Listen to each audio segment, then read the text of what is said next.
The Toledo fire chief said this massive blaze was caused by multiple explosions, and the search is now on for 2 employees that were inside the building and that are not found yet. 2 employees are still missing. This fire broke out around 5 in the morning during shift change. All of the employees were able to get out okay. Some minor injuries were reported. That search continues for 2 employees who are missing inside that building. Neighbors nearby say they heard multiple loud bangs, at least 3 loud bangs, shaking them up out of their sleep. Their buildings were shaking. They thought it was an earthquake when they went outside. That massive blaze just pouring up above the trees.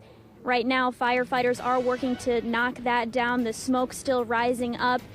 Firefighters also continue to hold out hope that they can find those 2 people because they say there are places inside that building where they could hide.